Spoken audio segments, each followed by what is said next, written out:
for the year 9 and 10 lesson, what book are we discussing? If you're referring to the next session, it is an Inspector Calls that we're making a start on today. But for this lesson, Key Stage 3, we're just going to continue with some fiction, how to analyze language. I'll give you the 30 seconds. I want to start on time today. So if you're not joined, join as quick as you can. You can join after we've already started. The game pin will still be on.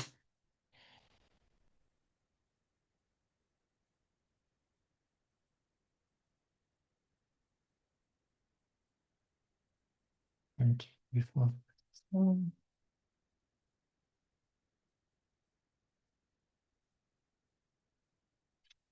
Okay, right. Give you 20 more seconds. If anyone wants to join, join now, or if ever hold your peace.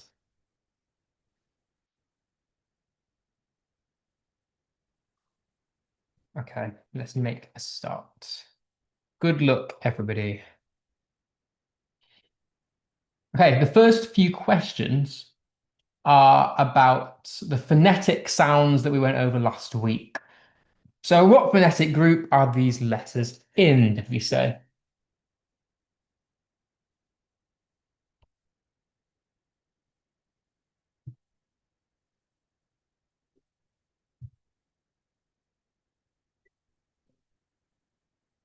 Ooh, only two people remembered. It is our sibilant letters, and it's kind of in the name. The sibilant is sort of S and SH and Z sounds.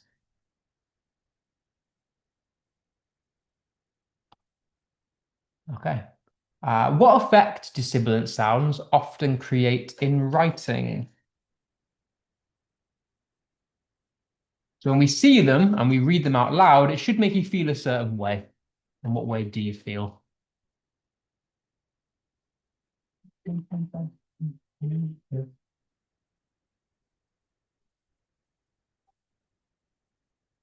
Nice. So yeah, this was kind of a 50-50. You could have had either soft and soothing, or sometimes we do get them sinister sounds as well. Sort of scarier sounds. What phonetic group are these letters in? Y and W.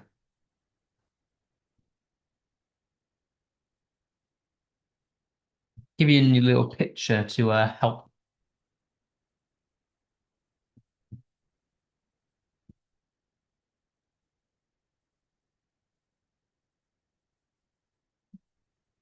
It is our gliding letters, or also called semi-vowels, but I thought gliding was maybe an easier word to remember.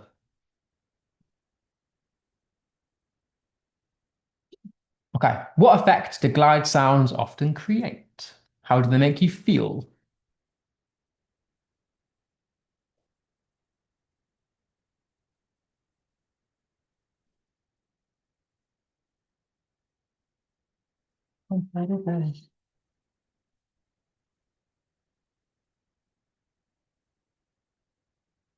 Nice. Most you got this one. Flowing, easy, and gentle. Just to quickly answer the question that's been put in, someone said, can we briefly go over an Inspector Calls and Christmas Carols? So in the GCSE session, I'm starting on an Inspector Calls and I'm focusing on Mr. Burling today. What phonetic group are these letters in? F, C, T, V, K. Clue, the letters are in the name of this group to help you remember. Or most of them are anyway.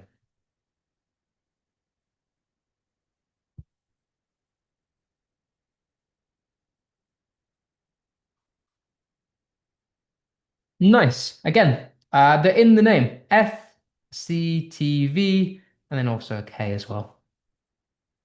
Fricative.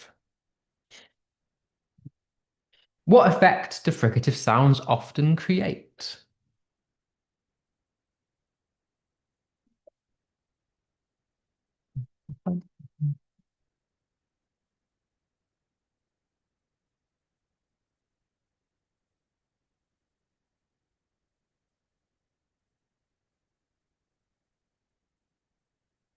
Nice. Again, most of you got this. Yeah, they tend to be quite fast-paced. They're very harsh sounding, very unsettling. Often mimic unsettling feelings as well, or experiences that a character's having. What phonetic group are these letters? P, D, G, B. All have a very similar sound to them.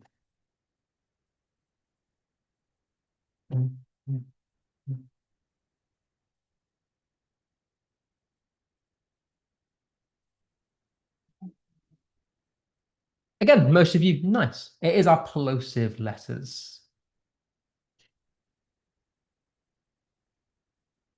And what effect do plosive sounds have in literature? Say them out loud. P, B, D. They mimic that effect that you are saying them with.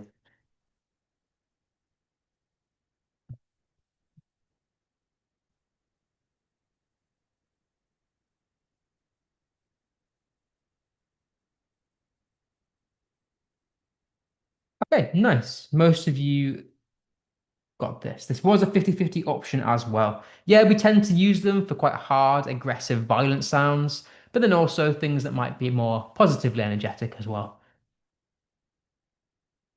Anything that's quite explosive in the way that you say it. Okay, and then finally, what phonetic group are these letters in?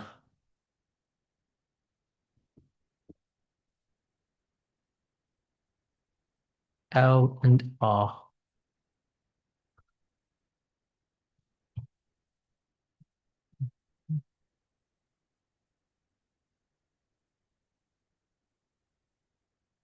Nice, 6 of 6 is our lateral groups. Okay, the next few questions are on what we've done previously in the previous weeks about symbolism, metaphors, similes, inferences, connotations, that sort of thing. So working out what might be meant by these quotes. So what can you infer? It was a bright, cold day in April and the clocks were striking 13. And that's from a book called 1984. What can you infer from that quote?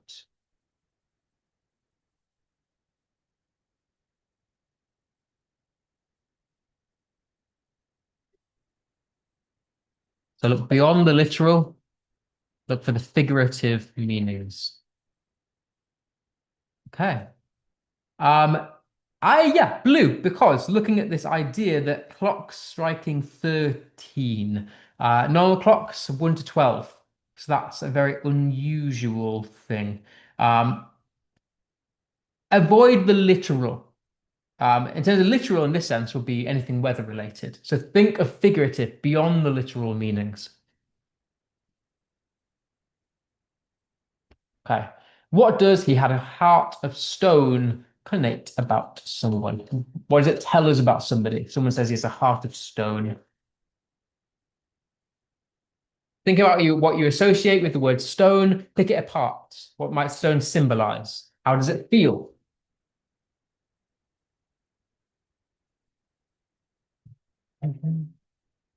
Nice. Yeah, it tends to be when someone is very unfeeling or harsh or emotionless.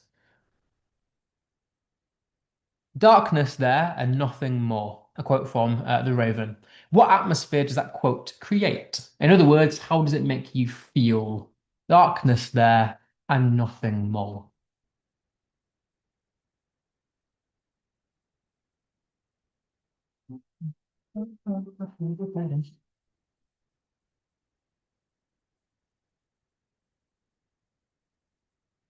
Yeah, 8 of 8. Mysterious, eerie, depressing. If you said anything else, I'd be a little worried.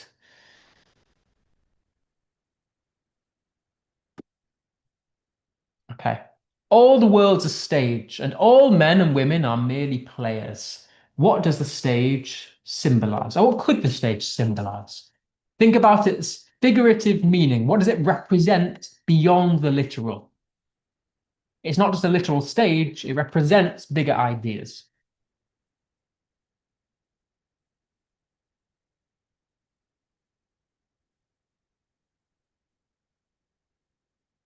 Yeah, I mean, technically, you're all correct. Even if you didn't go for green, you are technically correct because it is all of the above.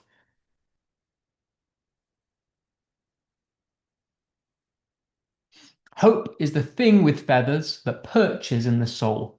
What does the metaphor about hope reveal about hope? It's calling it a bird, essentially. What might that tell us about hope? What might it represent?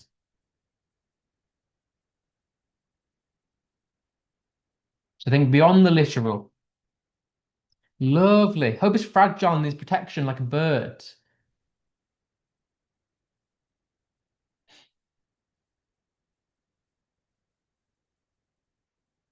Okay, my love is like a red, red rose by Robert Burns. What does this simile suggest about the author's love? Why does he compare his love to a red, red rose?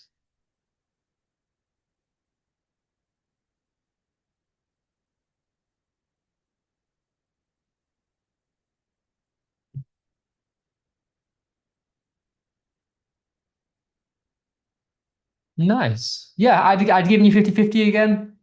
Most of you went for love is vibrant, full of life, but can also fade. But I'd have given you this one as well. Love is fragile and easily destroyed.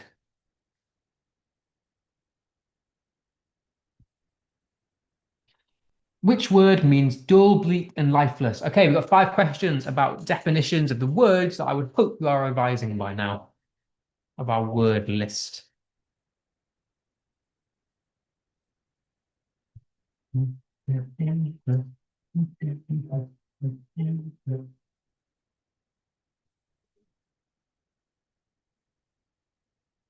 Lovely. It is dreary.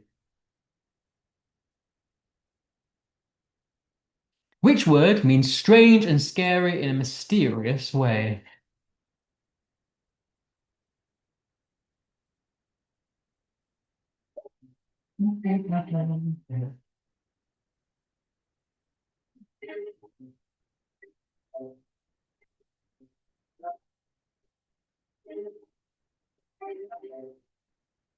Hey, it is eerie. Desolate is slightly different. Desolate is when somewhere is empty. So you could have a desolate desert or a desolate place. Is where there's not very many people around. It's quite isolated. So yes, it is kind of strange and scary, but it's less so in a mysterious way, more in an isolated way. So I would go eerie for that one. Which word means very careful and precise? Is it meticulous, amiable, tentative, or assiduous?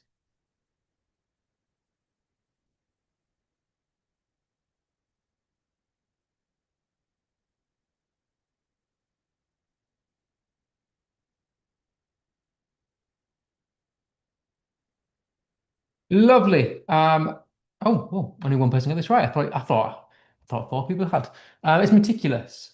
So tentative is normally when you're sort of on edge. Amiable means very friendly, so it is meticulous. Okay, last 3. Which word means unwilling or hesitant?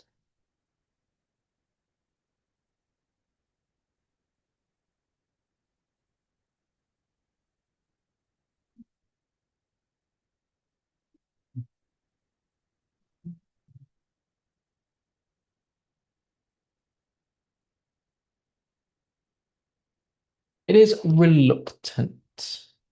Again, tentative is sort of like when you're on the edge. It's more when you're unsure rather than unwilling. So again, very slight difference there. Okay. Which word means a rapid outburst of shots or noises? Is it? Which one is it?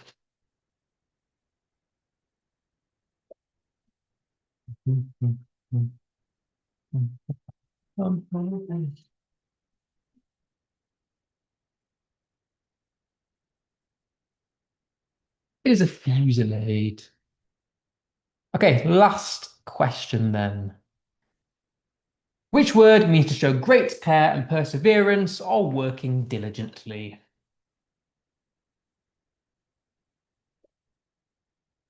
Bit of a harder one for you on this last one.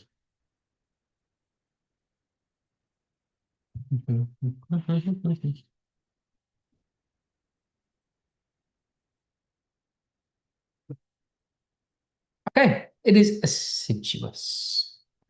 Let's see how you've done.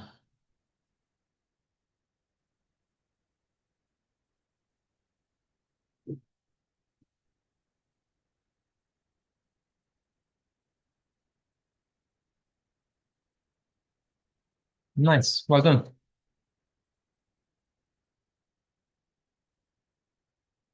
Okay. Let's get on with what we're going to do today. So last week we began to look at phonetic sounds and how sounds can actually influence how we perceive writing, what we take away from writing, how it makes us feel, what it makes us think. And we're going to expand on this today because phonetics comes into these two things. One of them you will probably heard of before, and the other one you may not. And we're going to start with alliteration. So, just as a very quick reminder, as always, language is the choice of words a writer makes. And I'm going to keep reminding you of that every week because it's different to structure. And so last week we began to look at this. Phonetics can create mood and meaning. So writers don't just choose words for their meaning, they also choose them for their sounds. And sounds themselves can carry emotional weight and convey things to the reader because we associate certain things with different sounds. And often writers make specific choices about which letters to use in order to mimic a certain experience that they want you to feel, that the character might be going through, for example. So some sounds are naturally soft, some are harsh, some aggressive, and writers use these to enhance the mood and the feelings that they want you to feel. So we're going to continue looking at this today. But I want to quickly remind you of the ones I've just asked you about in the quiz. So last week we looked at these. We looked at sibilant, we looked at fricative, and we looked at plosive sounds. So a very quick reminder. Sibilant sounds are our Z sounds, ones that are quite whispery in the way that they're said. So if anything is a S sort of sound, thinking like the hissing of a snake is a sibilant sound. Anything we do are elongated S's sounds. And as you rightly got in a quiz, they can either be very calming or they can be very sinister.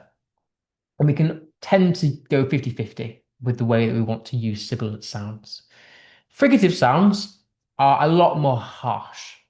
They're the ones that when you say them, they feel quite prickly. So like they're like a verbal prod, like the F, V, K, T, all the ones that kind of come out quite harshly. And we tend to use them to add tension to things or maybe mimic negative experiences of things because they feel quite harsh. And then plosive sounds are our really loud and violent sounds. So our p, b, t, d, g, all the ones that kind of come out with a bang. And we use them to create quite forceful and energetic, sometimes aggressive feelings. So bang, drop, clap, all the ones that use your lips essentially to make that sound. Okay. And I also showed you these ones as well, our nasals, our lateral sounds, and our glides. But we're not going to focus too many on those today. Because the ones that you'll find most in literature and the ones that you'll find mostly in exams are these ones here. So I want to focus on these today in the context of alliteration. I also introduced you to this keyword of tone as well, which is how things are said. But we're not going to focus too much on that today. Okay. Today is going to be more question based because I really like this session. I like that you guys are very keen to answer, and I like that it's more of a discussion. I think that's how teaching should be. So I'm going to tell you about these for a couple of minutes and then we'll do some questions. So alliteration, hopefully, should be something that you're familiar with. It is the repetition of letters and sounds at the beginning of words. Now, words don't have to necessarily be in a row. It could be one word, a different word, then the same letter. They don't have to be necessarily next to each other, but more often than not, they are next to each other. But it's the same sounds repeated in close proximity. And we tend to use them because, well, firstly, it makes things more memorable. Um, but more often than not, it's to convey something, to convey a mood or to emphasize an experience that the character's going through or something the writer wants to make us think and feel. And alliteration is one of those things that's really there to emphasize something. So, for example, I've gone through really basic examples, things like Peter Piper picked a peck of pickled peppers. All of them begin with a plosive P sound. Sally sells seashells by the seashore. Most words begin with our sibilant S sounds. Or the wild wind whispered through the willows. We might have our gliding W sounds. So all of those would be examples of alliteration. Words in close proximity that begin with the same sound or letter. So if you're looking for alliteration, focus on the sound, not just on the letter. Crazy cats climb carefully. This k sound repeats itself.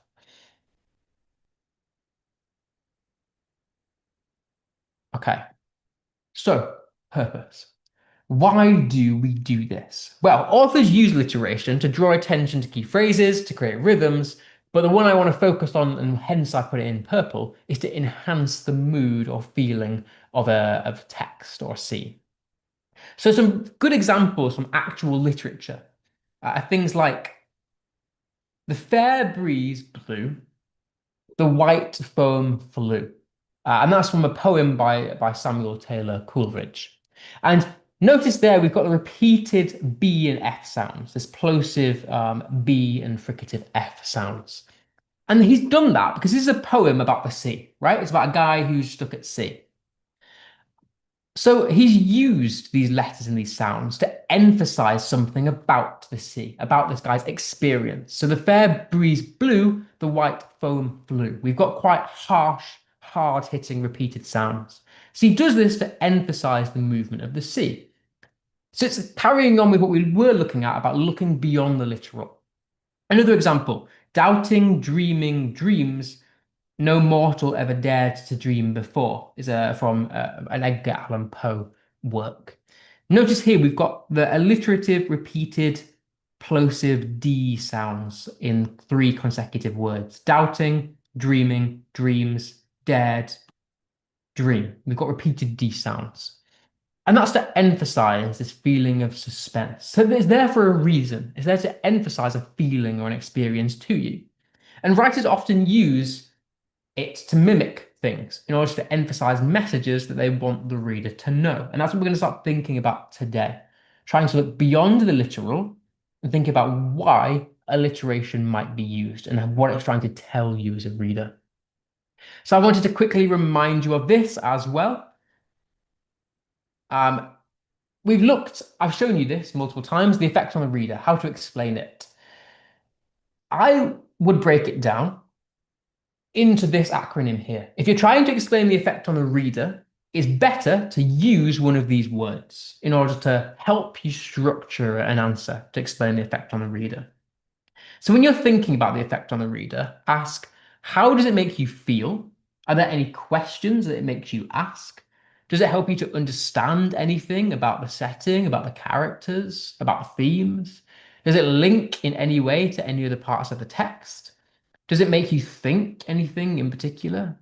Does it make you sympathize with the characters involved?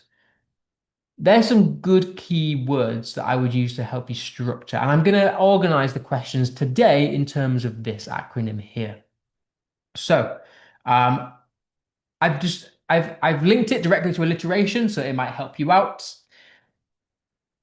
Alliteration, firstly, if we think about feeling, can intensify emotions. It can make you feel certain things. It can also draw attention to questions, create curiosity and intrigue. It can highlight important ideas so the reader understands key points or traits about a character or event. And it can be used to make inferences about characters or understand them deeper. I'm going to really focus on beyond surface level. It can also help to link words or ideas together, encourage deeper thinking of certain thoughts, and increase empathy for characters. So we're going to start thinking about this today. So very quickly, let's go through some examples and then we're going to do some questions together. So alliteration, expressing feelings and emphasis. Writers use alliteration to show emotion, set a mood, or highlight important details about characters, weather, or events. So they don't really tell you anything explicit, but they're there to help you infer beyond literal to get deeper meanings of things. So for an example, If you're thinking specifically about characters' emotions, on one hand, you might have timid Tom trembled at the terrifying gates. Now, the writer has chosen this fricative T sound specifically. And that's to show you something about how this character is feeling and make you feel a similar way. And to me, that sound conveys fear and nervousness. So, yes, we could have got that from the fact he was trembling, but the sounds tell us that. The sounds infer that he is nervous because it's harsh. Also, we might have brave Bella boldly battle the beast. Notice here we've got these alliterative B sounds, the plosive ones. Yes, okay, it tells you that she's bold, but we could infer that from the sounds themselves. That we've got this hard, explosive B sound, almost mimicking this feeling of courage and strength. Sometimes you might see it in nature descriptions as well. Wild winds whipped wildly through the willow trees. We've got this repeated alliterative W, which is there to mimic chaos and the chaotic nature of the wind. Or you might have the opposite. You might have softer sounds like soft snow silently settled on a sleepy street. These sibilant S sounds in order to create a more peaceful and calm mood. So we can use alliteration to mimic feelings and make the reader feel a certain way. So alliteration can mirror the feeling of what's happening. Soft sounds for calm, harsh sounds for danger or excitement. And that's a very general, basic rule of thumb here that I would abide by. So the key terms before we very quickly go into our questions.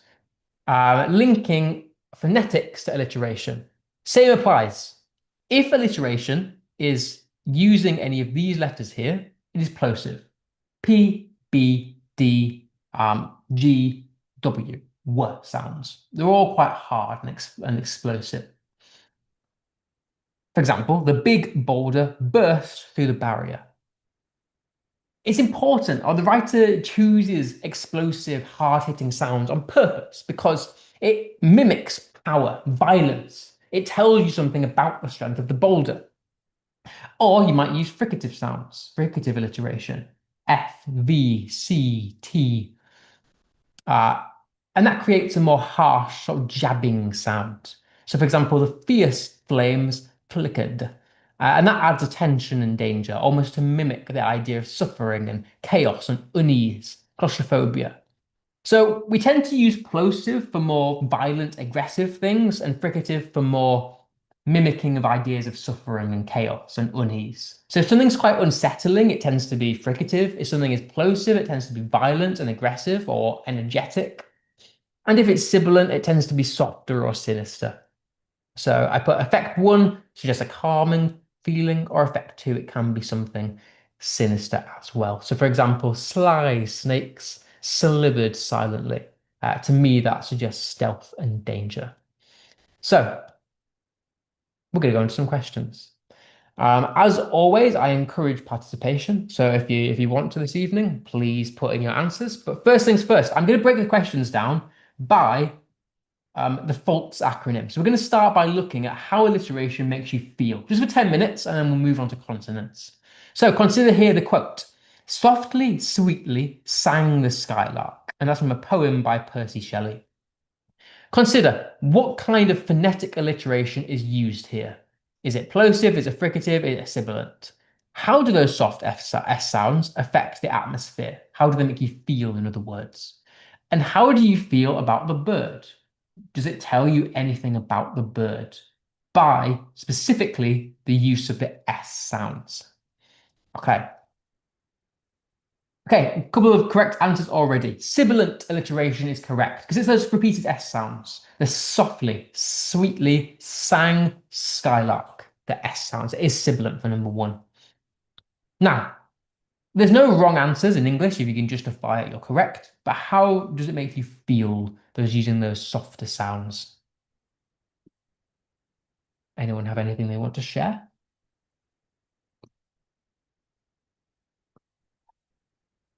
Think about what we said about those S sounds. Are they harsh or are they softer? First and foremost. Somebody said Smooth. I think it does have a very smoothing effect. Can we link that to what it tells us about the bird? Because that's our first step. We've identified that it is quite soft, it is quite smooth. But how does that make us feel about the bird?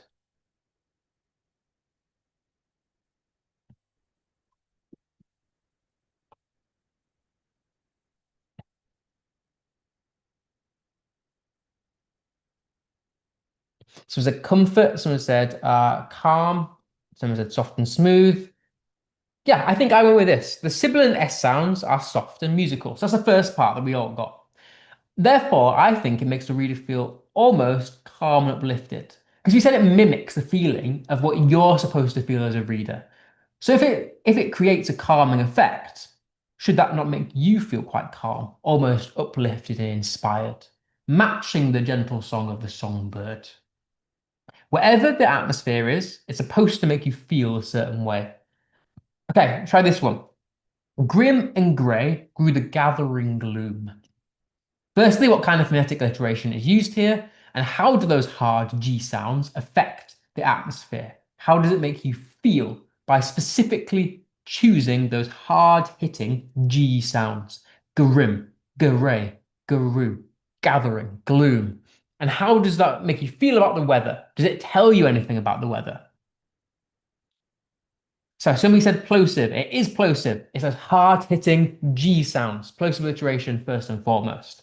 How does that make you feel? Does it make you feel any certain way? Does it tell you anything about the weather?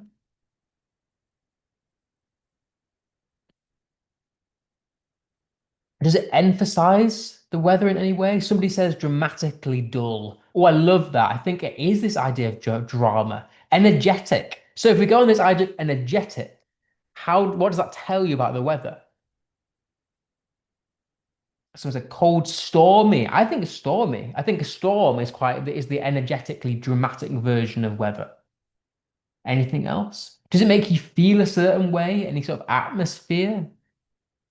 I mean, first and foremost, is it happy? Is it sad?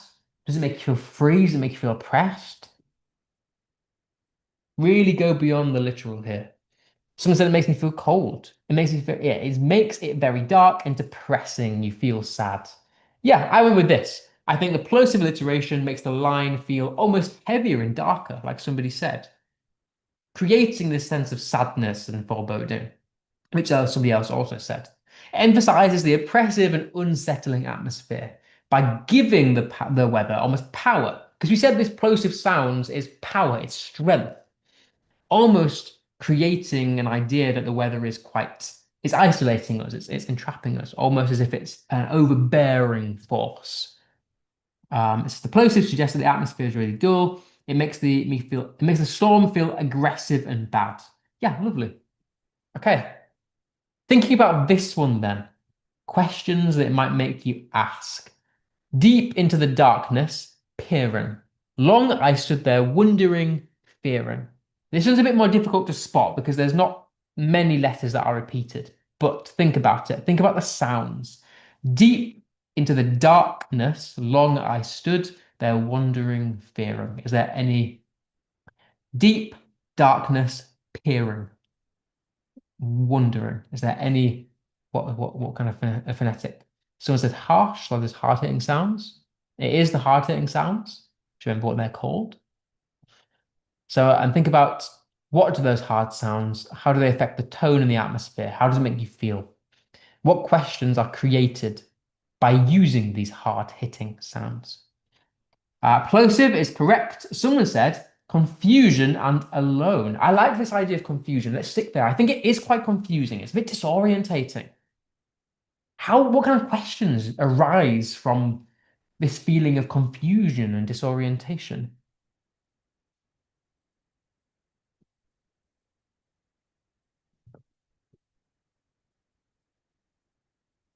Someone said alone. Nice.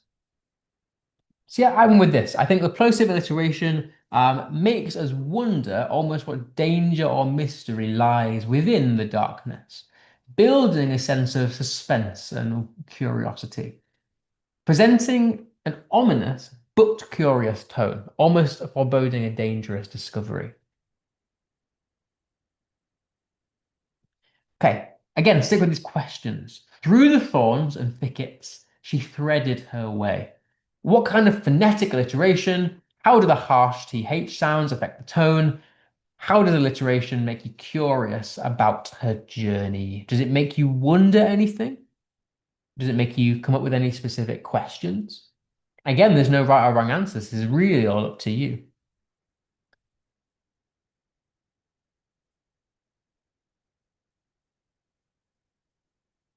Think about the T sounds here. The thorn, ton, thickets, threaded.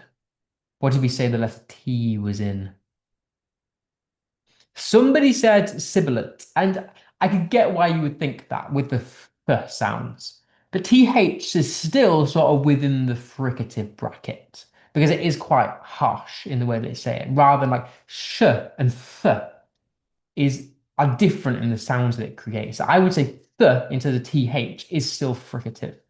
Somebody said hurtful, dreadful, uncomfortable, dramatic. Nice, these are all good things. How does it make you curious about her journey? Is there anything that makes you wonder about her journey? Someone said she's not enjoying. I would agree with that. I think she's not enjoying it. Absolutely. Do these sounds in any way mimic how she's what journey she's going on, how she's feeling? Think about what kind of experience she's having. Do these harsh sounds mimic her harsh experience in any way? I'd go more down the negative route potentially because these are harsh hitting sounds. This is what I went for. I went for the fricative alliteration, almost makes her question, or rather, this is personal to me, but I think it makes her question her determination. Almost what danger she is facing and why is she persevering on this journey? Because the sounds are quite harsh. And because they're quite harsh, to me, it's negative, it's something negative, it's negative experience. So it almost presents quite an eerie tone because of the jagged sounds, the sounds that mimic her struggle and her suffering. Every word is like a physical jab. The thorns, the thickets, the threaded, they're all like harsh jabbing sounds, which mimics a physical experience. Someone said maybe she's doomed on a forest pathway. Absolutely, I love that.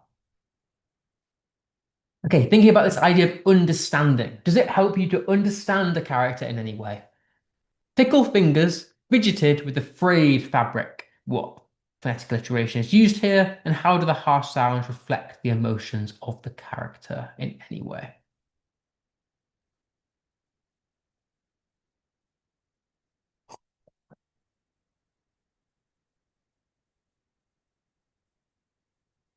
Firstly, think about the sounds that are created. The fickle fingers, fidgeted. What kind of sounds have we got there? And then think about, does it affect the character in any way?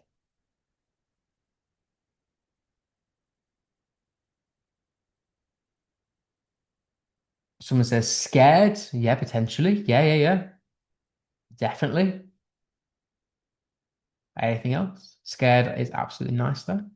Fricative, shivering, absolutely fricative. There's F letters. Fickle, fingers, fidgeted. They're very, again, the harsh, prodding sounds. So we've got this idea of fricative. Someone said scared, I like it. The fricative alliteration reflects nervousness or fear or anxiety, revealing a character who's anxious or insecure, definitely. So I liked that someone said scared. I think it was nice. Someone said, it makes me feel the fabric is getting torn, which shows loss of hope.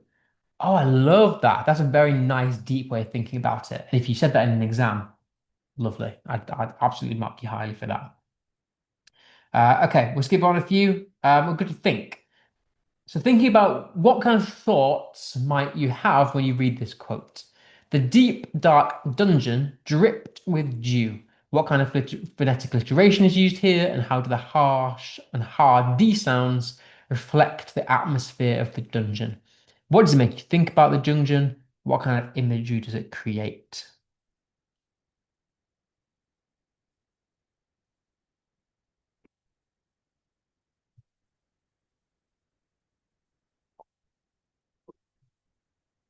Since a plosive, absolutely, it definitely is plosive. We've got the repeated d, d, d, d, d sounds. Okay, we said that they were quite hard hitting. We said they were energetic, violent, aggressive. So if you think about these negative emotions, what does that make you think about the dungeon? Can we link it to the dungeon if you've got these negative emotions? Okay. Ghostly, eerie, lovely, abandoned. Oh, nice. I haven't really thought about it like that, but that's lovely. So yeah, definitely negative emotions. So it's a dark, dreary, lovely. Yep, all of these are great. So I went for this. Makes us think of decay, confinement. Someone said hopelessness. Correct is what I also went for. Abandonment, eerie, ghostly. All of those would also be correct. Mysterious, another lovely one. Yeah, great. I think we've got this. What does the alliteration make you think about the shadows here? Silent shadows slipped softly over the sleeping shore. What kind of alliteration is it? And what does it suggest about the atmosphere? And what does it make you think specifically about the shadows? Do the repeated S sounds in any way affect how you feel reading this? Do you Someone said dictatorship. Why dictatorship? Just curious.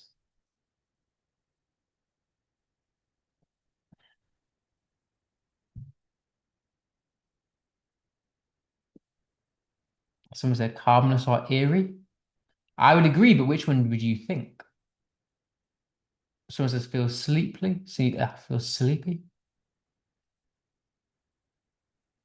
I went for this. I think the sibilant S sounds almost creates quite a hushed or almost whispering effect, which makes the reader think about the stillness and the secrecy of the night.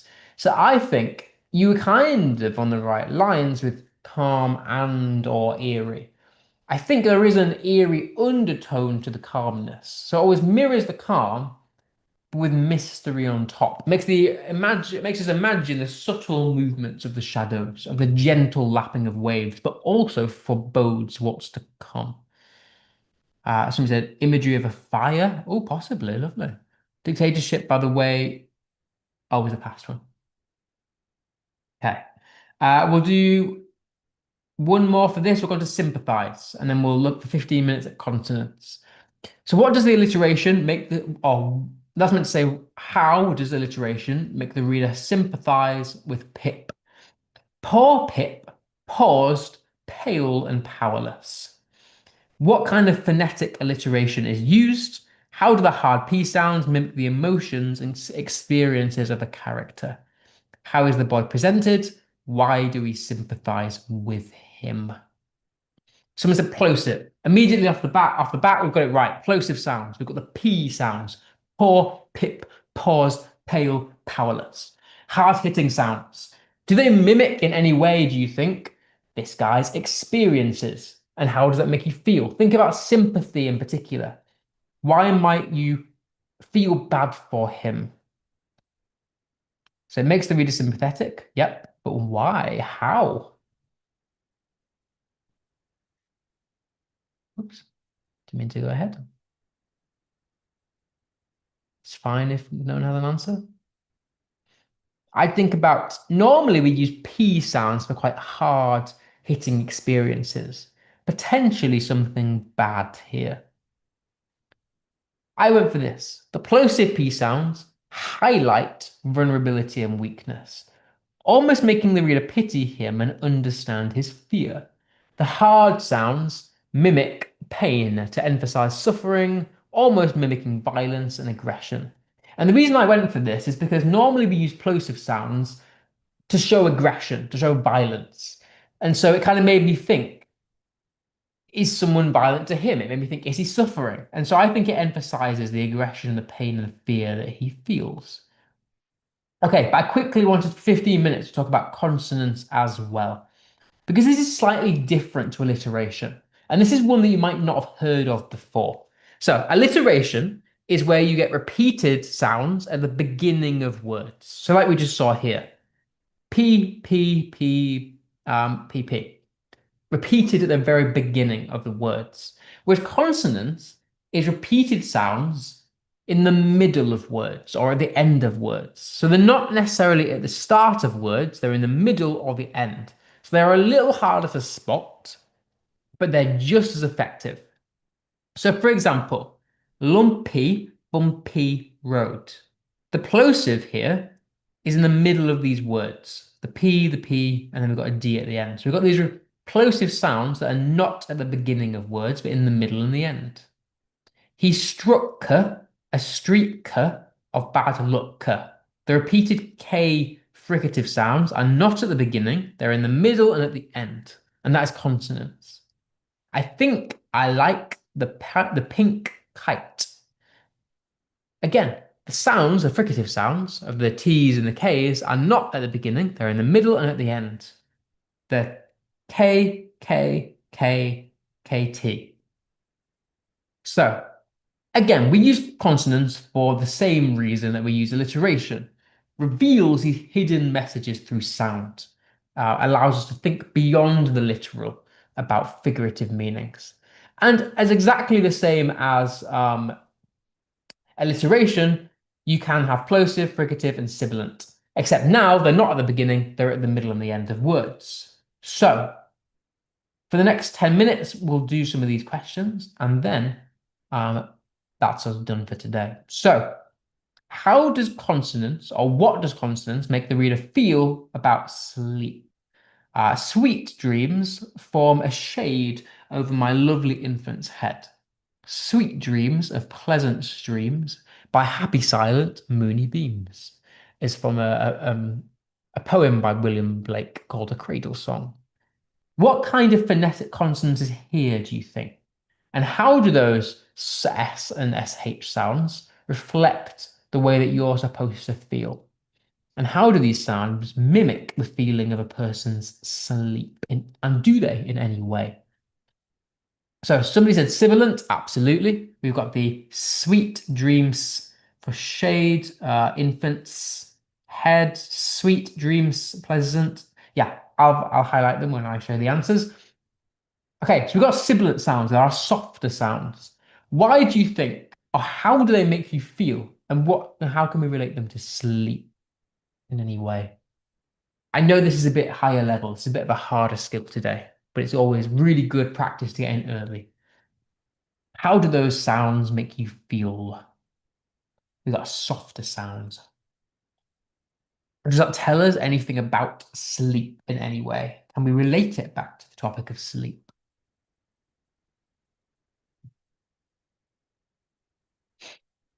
It's fine if not. I'll show you what I put. Okay, somebody said it makes me feel relaxed, pleasure, tranquility, fills me with joy. I agree. That's what I went for as well. I think the soft sibilant consonants in creates our almost whispery, soft sound, creates peace, almost mirroring a lullaby calming tone. I agree. I think it's tranquility. I think it's peace. I think it's pleasure.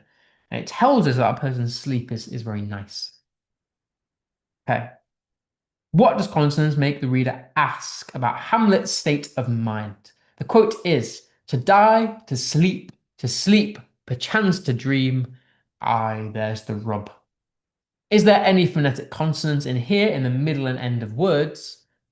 And how do those hard sounds reflect Hamlet's emotions and thoughts? What do the consonants make us want to ask Hamlet? If he would stood right here in front of you and he was giving this speech, what would you want to ask him about his experiences, if anything?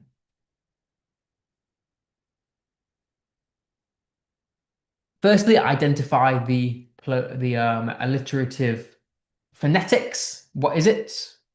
We've got to die, to sleep, perchance to dream, the rub. So he's very wise, potentially. Very wise. I mean, Hamlet is a very wise character, to be fair.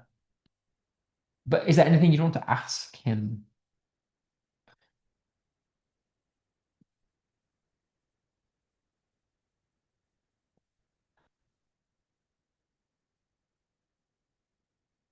Think about those plosive sounds that we've got. They're quite hard hitting, they're energetic. Does that in any way make you want to ask him something? This is what I've gone with. I said the plosive consonants emphasizes tension and hesitation in his thoughts, almost prompting us to ask, what is it that troubles him so deeply? I mean, you've got these really hard-hitting sounds, the die, the sleep, perchance, the dream, the rub. Clearly, he's struggling with something, with the fact that he's got these hard-hitting sounds. I think there's definitely suffering there. This is very dark, and it rhymes P and is it P and is that an L? Okay, we'll do two more, and then we're done for today. What does consonants make the reader understand about the tiger? Is there anything that you learn about the tiger from this quote here? I put tiger, tiger, burning bright in the forests of the night. What immortal hand or eye could frame thy fearful symmetry? It's from a work by William Blake called The Tiger. What kind of phonetic consonants is used, and how do these harsh sounds inside the words help us to understand the tiger as powerful and an almost trapped force of nature? So look at the tiger, tiger, burning, brighter, the forest, the night, immortal, um, could, fearful, symmetry. What kind of sounds are those? Fricative. We've definitely got fricative harsh consonants. What could you learn about the tiger from these fricative harsh consonants? Is there anything you could take away from this? Have a think about it and we'll come back. We normally tend to use fricative for those really harsh hitting things. It tends to mimic this idea of suffering, these striking feelings, tends to mimic danger. Anything sort of intense or or yeah, anything sort of tense and unsettling, we tend to use fricative language. Is there anything here would you pick out of this? Someone said vile tiger, potentially. Yeah, yeah, yeah, definitely. What do you mean by vile? Are we thinking like almost ferocious, dangerous, aggressive? Is that what you mean by vile? Because this is what I went with. I think the repeated fricative consonants, again, we're going to think they're harsh, they're sharp, they're striking in their rhythm, almost suggest the tiger's strength, danger, helping us to infer intensity. So I agree with you. I think this idea of being vile in the sense that it's aggressive, it's a warrior animal to be feared because it's so strong and aggressive. Someone said, violent, dangerous, bad, reckless. All of these are great words to describe this tiger. Definitely things you could take away about it. Okay, the last one that we'll do then. Think about sympathizing. What does consonants make the reader sympathize with our character Macbeth? And cabined, cribbed, confined, bound in saucy doubts and fears. What kind of phonetic consonants is used? And how do these hard-hitting sounds inside the words help us to understand his emotions and experiences? And why does that then help us to sympathize with the character?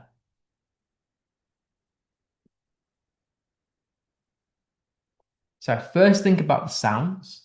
The cabined, the cribbed, confined, bound, doubts, fears. What kind of sounds have we got here now? Fricative, I think there's a mixture here. I think there's fricative, but I think there's something else as well. This is why I've chosen this one to finish us off. How does it mimic, or does it in any way mimic how he feels as a character? I think it's plosive as well. I think there's the B sounds, there's D's, B's and D's here. There is T's and F's though, so I would agree fricative also. So in that case, thinking about how we can apply that, if we're thinking about the effect on the reader, why does that make us sympathize with him? If we've got these hard sounds that tend to mimic suffering and violence and aggression and isolation, why might Shakespeare have chosen to use these hard-hitting, harsh sounds if he wants us to feel a certain way about this character? Does it mimic experience in any way? The scene is violent. I think it makes them look isolated. Yeah, so this is what I went with. The plosive consonants in cabined, cribbed, confined, bound emphasizes trapped, almost a feeling of restriction, almost mirroring inner turmoil and anxiety. Therefore, we feel sympathy for him because he clearly is trapped and fearful. And so we can understand that feeling. Okay, this week, I'm back to some homework. Only a short extract this week. I haven't given you anything long. So I'm hoping it encourages more of you to do the work. But thank you to people who are sending me work. I do read it and I'm a bit behind on marking, so I do apologize. But yeah, this is this week's homework. It's an extract from a previous exam paper. So what I want you to do is read the extracts and ask yourself, how has alliteration and consonants been used to describe our character Rosabelle's bus journey home? What can we learn about the bus journey home? Try and write sentences for each of our letters in faults. So feel, ask, understand, link, think, sympathize. Using as many different examples and quotes as you can. How does the alliteration and consonants make you feel, ask, understand, link, and sympathize? So all I'm really looking for is a sentence for each with a quote, with a nice explanation. So point, evidence, explain for this. Yeah, hopefully shouldn't take you too long because there are quite a few in here to pick out from, hence why I've chosen it. But otherwise, that's us done for today. And again, you're welcome to stay for Key Stage 4. Good evening to people who are already here for Key Stage 4. Technically, we don't start till quarter past now.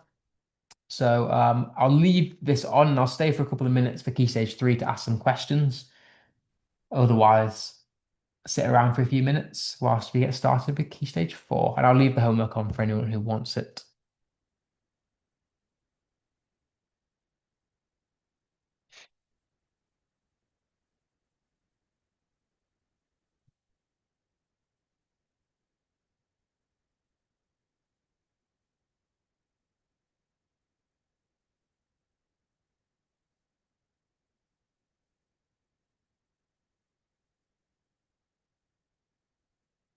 Okay.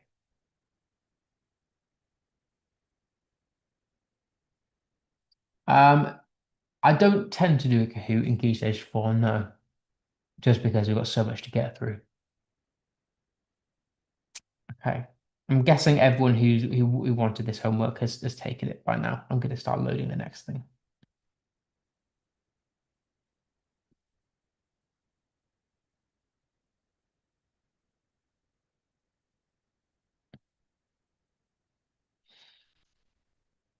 Okay. Right.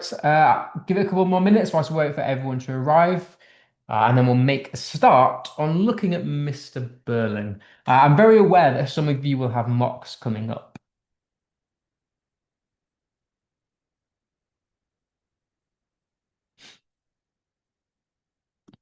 However, we are going to start specifically looking at Mr. Burling today. I'm not going to do a general overview because that would take longer than the hour that we've got. So yeah, we'll start with Mr. Burling.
Right. Okay, let's make a start then.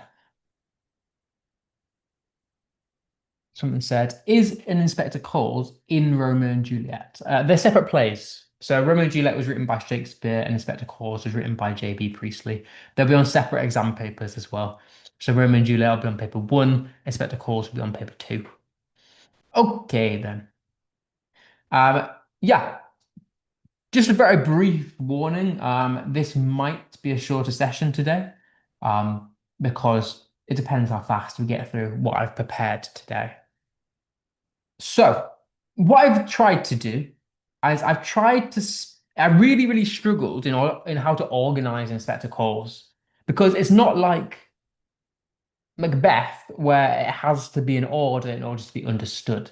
I wanted to break it down by character because your exams will tend to be either a theme question or a character-based question. And I thought it was probably better to break it by character so that it made sense to you in your revision. So what I've done is I've split each character into their themes, respective themes. So, first and foremost, I want to very quickly remind you about these assessment objectives. We began looking at these a few weeks ago when we did the exam session, and and I just want to come back over these because if people are new to my sessions this year, um, what I tend to do is I organize quotes into AO1, AO2, and AO3, just so it helps you to understand what you get marks for in the exam.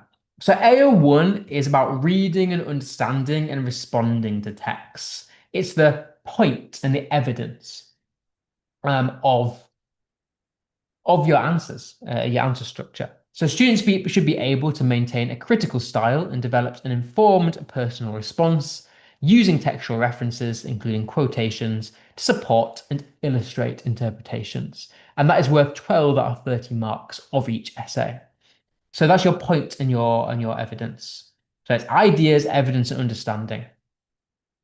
So in order to do well at AO1, you must answer the question directly, staying focused on whatever the question is asking you about. So that could be ambition, violence, power, etc.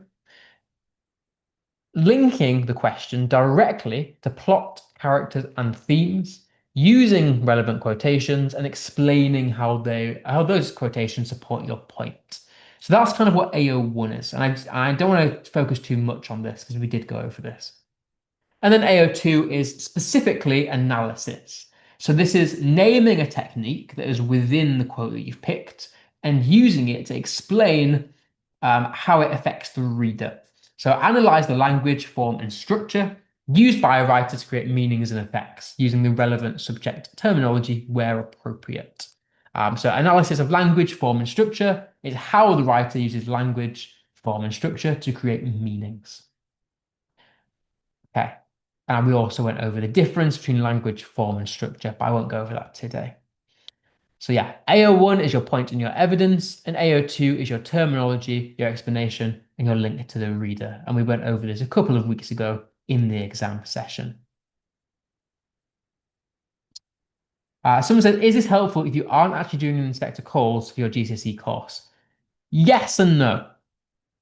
Yes, because it goes over skills. I do split things into skills, but then no, if you're not doing the course, because obviously I go through specific how to answer about this text specifically, but it's not useful because we do go over skills required. I do find the difficulty of teaching English literature is like you can't appeal to everybody. You all do different texts. I've kind of just picked the ones that most people do. I think everyone that I've spoken to does Inspector Calls. So you might be the first person that doesn't. So yeah, I'm trying to please everyone. We are going to do English language at some point after this, so that will appeal to everyone. Okay, so we're going to focus or start to focus today on Mr. Burling. And Mr. Burling was a longer job than I anticipated because I thought I could get Mr. Burling done in one go.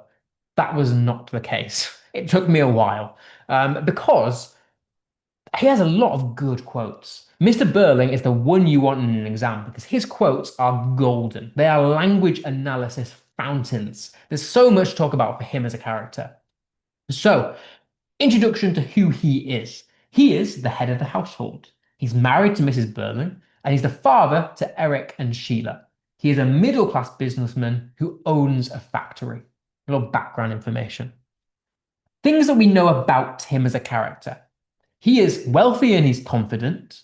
He's a very successful businessman, and he's proud of that fact. He's very confident about saying that he's proud as well. He doesn't shy away or hide the fact that he's proud. He's a very proud and arrogant man. He boasts quite often about his achievements, especially to those he sees as beneath him. He often views himself quite narcissistically, above other people, and he holds capitalist beliefs. He values money and material objects over morality and treating people with kindness. He'd rather have a nice life than treat people with kindness, which should tell you he's not a very nice man. He has quite a conservative outlook in the sense that he's resistant to change. He's one of the characters that doesn't learn in the play, just keeps going as he is. And he's very short-sighted because there's a lot of things that he says in the play that are just not true. And so his confidence in predicting the future often makes him quite foolish. He is kind of a source of our dramatic irony in the play. So that's a little introduction to remind you of who he is. But we're going to start here. We're going to start at the beginning of the play, at the exposition of our arc. And at this point, the Burlings are having dinner to celebrate Sheila's engagement to Gerald Croft. And we're going to start with the theme of social class. And we're going to look at all the quotes that link to the social class for Mr. Burling. So I want to start here. Notice, for those of you who are new, I tend to write what assessment objective I'm going to cover at the top of this screen. So AO2 is our language and structural analysis. So first things first. The stage directions that we get about him before we even begin the play tell us that he's a heavy-looking, rather pretentious man. And that's a very interesting way to introduce a character because structurally, the first way that we're introduced to him is not through what he looks like, it's not through what he says, it's through the description that we get of him. And so it encourages the audience in a way to prejudge him, shaping our expectations of him before he even speaks.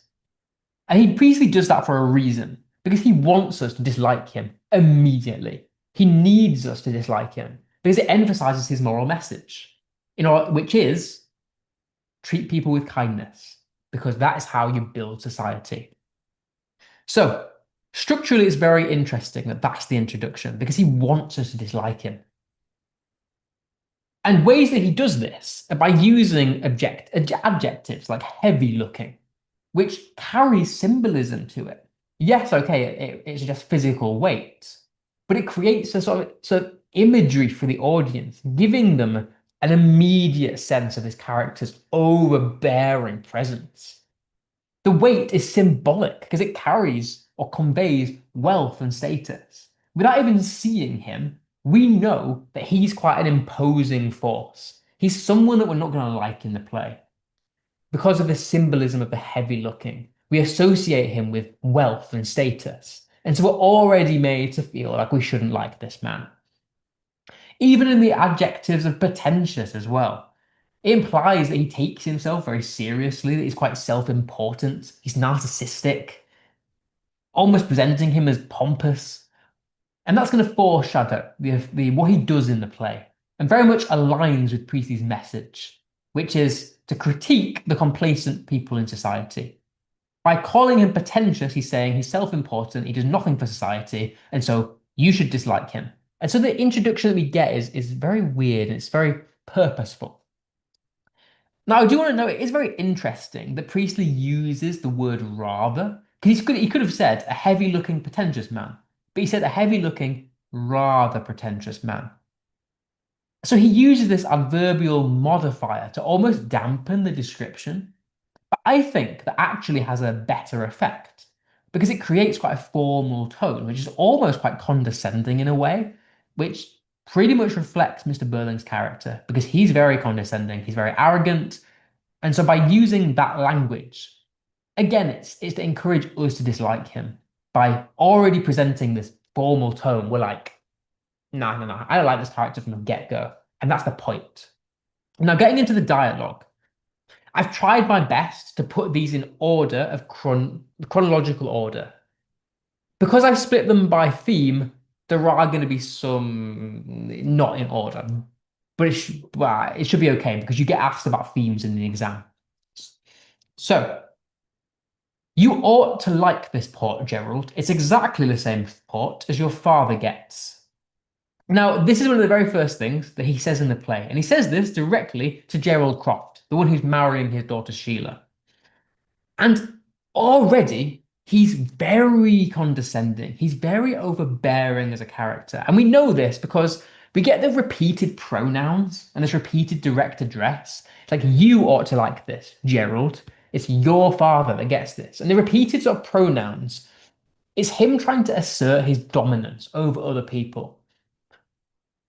He's trying to gain respect from Gerald. And if you remember back to last week, Gerald is of a higher class than the Burlings. And so he's trying to appeal to him. But it makes me at least feel very unsettled that he does that. It's almost very shallow. So it tells me that Mr. Burling does not appreciate social relationships. He doesn't appreciate like genuine relationships. Because to me, this is quite a shallow statement by him trying to get on the side of Gerald. You also get this quite patronizing tone as well. You ought to like it. It's almost like he's not giving Gerald an option. He's saying, if you don't like it, that's wrong. He's almost saying that liking this port is the socially correct thing to do. And so it's quite manipulative and superficial in the tone that he presents to Gerald. And so the modal verb suggests obligation and expectation. It's almost implying that liking port is socially correct. And then you also get the pot itself. That becomes a symbol of something beyond itself. Yes, okay, physically it's pot, it's a dry alcoholic drink, but it's a symbol of wealth and social status. By copying Gerald's father, it signals social continuity, elitism. It reflects the importance placed on appearances and conformity. And therefore, it links to Priestley's moral message. He's criticizing higher classes for valuing luxury over morality and empathy.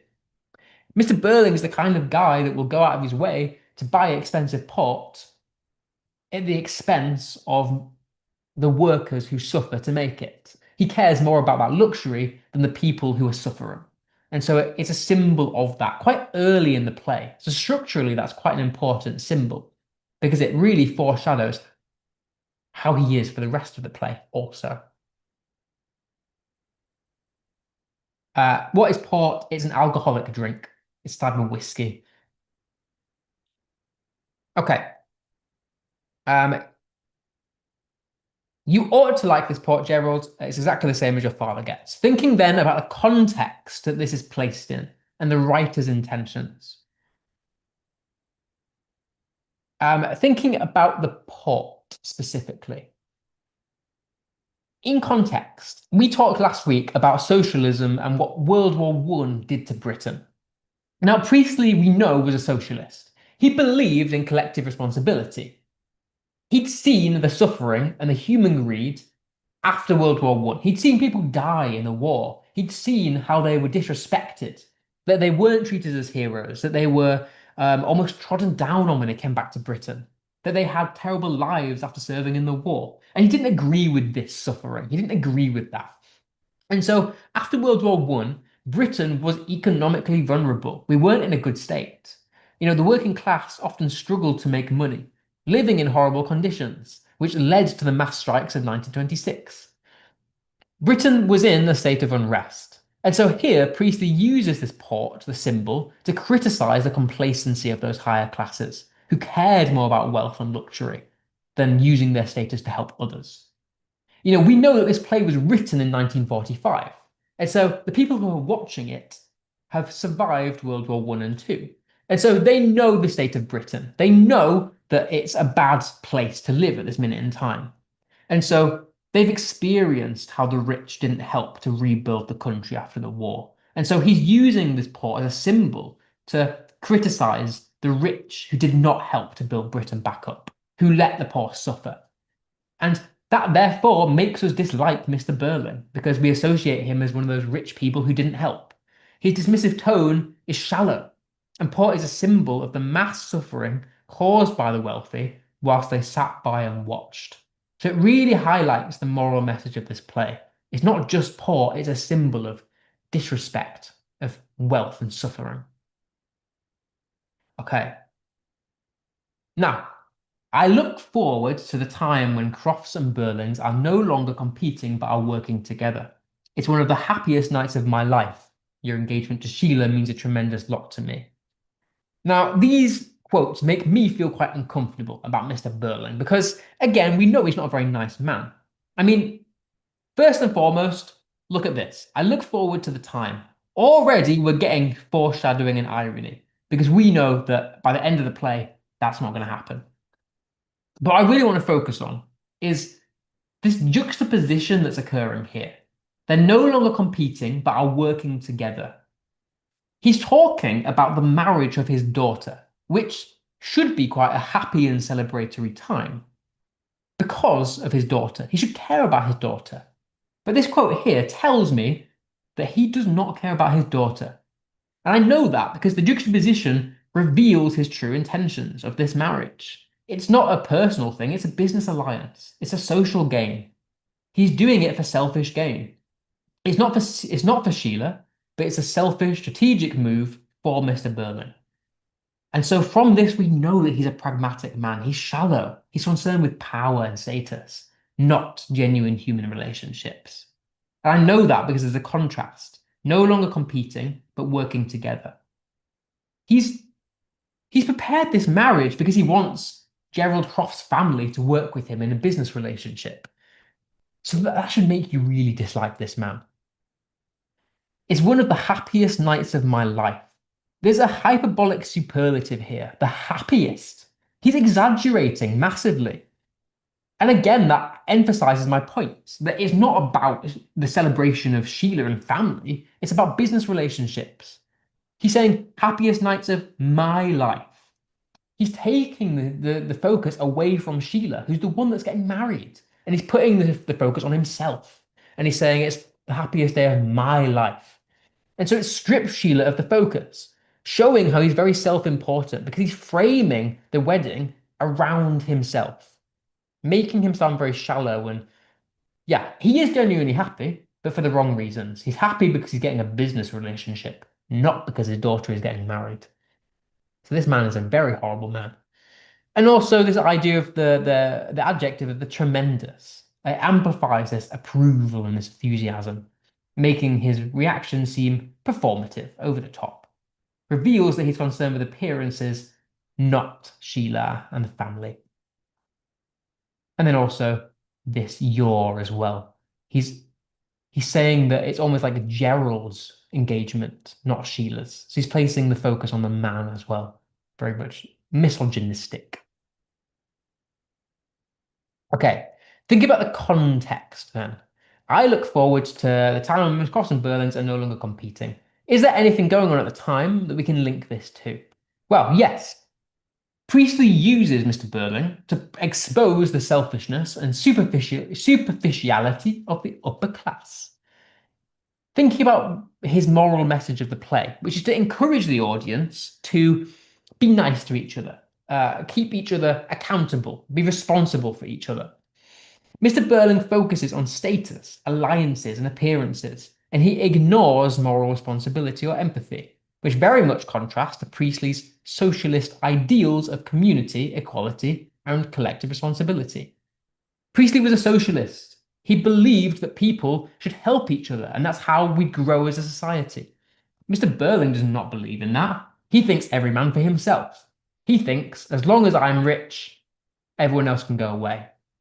So his views here about business very much oppose Priestley's socialist message about being nice to each other. So the excitement over marriage and business highlights materialism and patriarchal control. It critiques Mr. Burling as morally shallow. And then also this your engagement as well. He's saying this to Gerald, by the way, like his engagement to Sheila, not his daughter's engagement, Gerald's engagement. So Mr. Burling's excitement over Sheila's engagement reflects patriarchal control. So if you're thinking about gender norms at the time, he treats Sheila's marriage as a social alliance rather than a personal choice.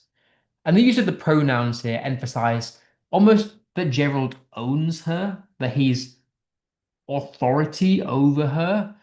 And so this links to Edwardian society, where women were often valued for marriage prospects. And it was the man who was in charge, which obviously is wrong, but that's what they believed. So you could link it to gender and social norms in Edwardian times and Priestley's moral message here. Okay. Now, continuing this engagement party, before the inspectors even come in, he says, Fiddlesticks, the Germans don't want war. Nobody wants war. And I put, it'll just tell you where it's from. This is from Act 1. And it's said as the family discusses international affairs and the possibility of conflict. Burling is expressing his optimistic and confident view of the world based on his position as a wealthy industrialist. He tries to assert his authority and expertise. So, he prides himself on being pragmatic and knowledgeable, which he uses to establish social dominance. But this comment here shows how ignorant he is. He's oblivious to what's going on in the real world. He's self-absorbed. He's full of hubris and arrogance rather. And let's explore the language in this. So I just wanted to give you the context. I'm going to start doing this as well in order to kind of give you an idea of where it's from in the play and what's going on, because I know some of these aren't in chronological order. But this is still from the exposition. This is still from the bit before the inspector comes in and he's talking to Gerald. So, fiddlesticks. What a weird word to use. Now, this is an example, and we're going to get a lot of these from Mr. Burling, a colloquialism. If those of you that haven't been with me for very long, a colloquialism is basically a word that's like slang. Um, Now, back in those times in 1912, fiddlesticks was slang. Weird, but it was. And notice he's quite exclamatory in the way that he uses it as an exclamation mark. This is an old-fashioned, informal explanation that presents how dismissive he is of other people's ideas. He's saying this in response to Gerald. He's saying like, "Psha, nah, you're wrong." When he's saying fiddlesticks, it's him going like, no way, no, no, no, no way, you're wrong. That's what he's saying here, but in a very exclamatory, shouty way. So he's very dismissive of other people's ideas, shows him as very entitled and pompous, almost quite childish in a way, because is uh, minimizing the severity of the subject, almost like a screaming child who's having a tantrum. Because it's quite a young thing to say, fiddlesticks. Like we're talking about a 50-year-old man here who's using these words. It's quite an informal, well, I say young, I mean 1912 young thing to say. So yeah, it presents him as a very pompous and entitled individual. He's like screaming child. We also get this very hyperbolic repetition. He repeats that nobody wants war. Want war, want war. We get this hyperbolic repetition. The repetition of the noun war and verb want act to emphasize his certainty and therefore his arrogance. They reinforce his blind optimism. And this is dramatic irony because obviously the audience know that the Germans did want war. This is set in 1912, before World War One and World War Two have happened. But the audience watching this survived the wars, so they know that the Germans did want war. And so it's dramatic irony, and it makes it quite powerful. It makes us hate this guy. It makes us resent this character because we're just thinking, how stupid is he? How like arrogant is he? And so the fact that he says nobody wants war, he's exaggerating to try and get his point across in order to establish social dominance. He's trying to like force his opinions on people. And so we're thinking like, nah, we hate this guy because he's clearly wrong because the Germans did want war. And so that hyperbolic repetition there makes us resent Mr. Burling. And then structurally as well, this is from quite early in the play. It helps us to establish who he is as a character quite early on, showing us that he is overconfident, he's self-assured, and therefore it's foreshadowing his downfall later on, because he is just very dismissive towards people, and he creates conflict. And so we don't like him as a character quite early on in the play, because of these very much wrong things that he's saying. I guess also something I did miss off actually is this idea of illusion, because Mr. Burling and Priestley are alluding to the world wars, the World War One and World War Two, in which the Germans did try to fight everyone in the world, and so it creates this irony. Now, thinking about context, obviously this play was written in 1945. The audience very much know that World War One and World War Two did happen, and so it creates dramatic irony because it's highlighting the failings of the pre-war elite, who very much ignored social issues. Mr. Burling represents the government of the time, the British public, who ignored the warnings of war. And it was because of them that we went into war. And so he's using this as a social critique of, again, the upper class, the people who ignored the signs of war, the ones who did nothing to help. So this dramatic irony created by the fact that obviously the audience know that the war did happen is making us, again, dislike the higher upper class people, the complacent people. We also get this idea of capitalism and socialism because Berling's confident dismissal of war almost reflects the capitalist self-interest and complacency as he ignores broader issues and consequences for normal, ordinary people. They ignore the working class. So it contrasts very much with socialist ideas that promotes helping each other and collective responsibility. So Priestley tries to push across his moral message again, that society must care for each other, not just the wealthy. You're going to get me repeating this quite a lot as we cover Inspector Calls, because the whole play is about encouraging the audience to be nice to each other and help each other, and that's how we build a nice society. And so this quote is kind of the opposite. He's getting the audience to look at Mr. Burling and judge him, and yeah, for not being a nice man and not helping other people. And then we also get these ideas about class as well, because Burling is a wealthy individual, and he assumes authority over global affairs, very much reflecting the Edwardian upper class arrogance of the time. And his confidence shows how disconnected he is from the working class. He's very much happy to let the lower class people suffer at the consequence of war. And then we get the moral message once again. Priestley critiques arrogance, complacency, and moral blindness of the upper class. The quote exemplifies Burling's hubris, ignorance, warning the audience that self-interest over social responsibility has real life consequences. And you're going to get this coming up a lot. Okay, moving into the rising action of this play then. The inspector arrives to question the family. So we've had the celebratory dinner, and now the inspector has arrived. Okay. Now, he responds to the inspector like this. I care. I was almost certain for a knighthood. There'll be a public scandal, and who here will suffer more? So that he's learned for the first time about Edith Smith unaliving herself. And this is his response to that. He's saying, I did care about her life. I was almost certain for a knighthood, there'll be a public scandal. So we start, ignore the pink for now, I forgot to put it in apparently. He starts with I care, full stop. We've got quite a short, abrupt, simple sentence. To me, that is someone who's trying to deflect. He's like, I care. That's kind of the tone that he's giving here. He's like trying to assert his dominance, but he's been thrown off balance. He's been accused of not caring, and so he's gone on the back foot, and he's trying to push himself back again, trying to regain power. He's trying to assert dominance and regain power. You know, the choice of the verb care is ironic because he only cares for himself. So it is very ironic because he doesn't really care. I mean, the fact that this girl has suffered and his response is, well, I was supposed to get a knighthood. He doesn't care. He doesn't care at all. The idea of this knighthood as well very much contrasts that I care. You know, if he did care, he wouldn't go on to talk about himself immediately. You know, it contrasts this idea of care, emphasizing how Mr. Burling is so blind to morality.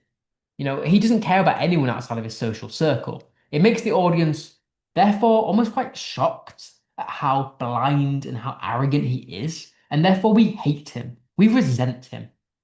as a character because he's so shallow. He doesn't care about anyone but himself. He's so narcissistic. And so the knighthood is, again, a symbol of this idea of prestige, social recognition, showing how he expects to be rewarded for his actions, like he's done something to be proud of. And so the focus again is on himself. It's on social gain. What do I get out of this? Showing that he's obsessed with personal gain. He's superficial. If he did care, he would not have gone to talk about himself immediately. He'd have asked about Eva Smith. He'd have tried to fix the situation, but he didn't. He just talks about his knighthood. And again, this public scandal, the idea of suffering. There's a semantic field here of shame, reinforcing Mr. Burling's focus on social repercussions. He doesn't once think about the legality. He doesn't think about the laws. He doesn't think about getting arrested. He thinks the consequences are social, not legal. And so he's obsessed with reputation and appearance over ethics.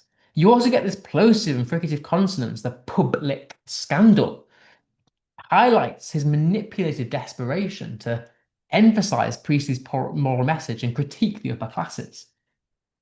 He doesn't see the problem. He doesn't think, oh, I can get arrested for being involved in someone's suicide. He just goes, oh, what are my friends going to think? What are the other business people going to think? He doesn't care about this woman at all. And then you get this rhetorical question as well, which implies inequality of consequence. He's more concerned with himself than others. He says, who here will suffer more? I mean, a girl has just died. Let's really put this into context. A girl has just died. He's just been told that a girl has died potentially because of him. And his response is, well, who's going to suffer more? A girl's died. And you're placing it back on you as if you're going to suffer because you're going to lose your reputation. He's an arrogant man. He's highlighting his self-interest and almost quite manipulative and morally blind in the way that he works. Okay, so thinking about the context then. It very much reveals Edwardian social class values. It reveals the arrogance of the upper class at the time, obsessed with titles, reputation, maintaining power. They didn't care about legality because they knew they could probably get away with committing crimes because they were so powerful. He's more fearful of status than moral wrongdoing. Now, you also get this idea of the morality play. I introduced you to the morality play last week. This is a medieval play, or medieval structure of a play, that focuses on characters who've sinned, and they have the chance to repent. Now, each of the characters in this play commits one of the 7 deadly sins, or some of them more than one. Mr. Burling commits the sins of pride and greed. He's full of pride about his social status and his knighthood, and he's greedy because he doesn't care about other people. He cares about his personal reputation over morality. And so he becomes one of our figures within a morality play. The inspector comes in, gets him to try and repent, and we as an audience are supposed to judge him, highlighting ethical failures for the audience to judge. It serves as a moral message for the audience as we dislike him, so it encourages us, therefore, to do better. So I suppose the effect is that it encourages us as an audience to do better with our own lives. And then you also get this idea of the subverted crime genre as well. We talked about that last week. That this isn't a typical whodunit play. There is differences to how crime normally plays out. So in the subverted crime genre, Burling treats, or Mr. Burling treats punishment purely as a threat to his social reputation. He fears losing his knighthood or being involved in a scandal more than facing legal consequences. He's not afraid to be in jail. He's not afraid to be murdered. He's scared about losing his reputation. It shows us how powerful he is if he doesn't fear that. And so the audience acts as the moral jury, observing his selfishness and judging that social embarrassment alone is not sufficient punishment for his role in Eva Smith's death. Burling is a suspect in an investigation, yet he prioritizes appearances over responsibility, highlighting Priestley's critique of a society where the upper class often evades true justice. So really to reiterate, Burling knows he could probably get away with any crime he wants because he's so powerful. But really what he cares about is embarrassment, and losing social status, which Priestley happily critiques here because because Priestley thinks it's wrong that people with money get away with things. Okay, so we've looked at social class then as a theme. What do we learn about him in terms of social class specifically? Well, we know he's socially ambitious. He wants businesses alliances and he wants knighthood. He cares more about material things and his status than anything else. His luxury port, his reputation, over morality. He views relationships as transactional. He doesn't care about real feelings. He sees marriage and alliances as strategic. He's self-invested and self-interested.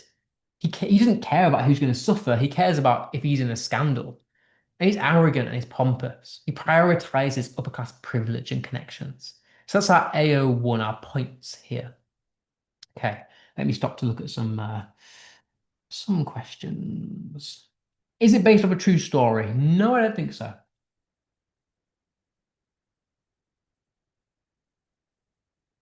Oh, no, I didn't talk to him about getting the slides. Oh, sorry, I will do. I completely forgot. Yeah, I will do it as a priority. I'm making it a priority to talk to him about these slides. Are we going to learn about other characters? Yeah, we're going to go through them all. Not today, but yeah, we are. Okay, on to the theme of capitalism versus socialism, which isn't quite as long, but there's some very interesting quotes. So, I speak as a hard-headed businessman. He says this during the dinner conversation, so we are backtracking a little bit. But Berling is talking to Gerald about economic and social issues, particularly the strikes, social responsibility, and duties of employers to workers. He says this to justify his views on business and society, to assert authority and credibility.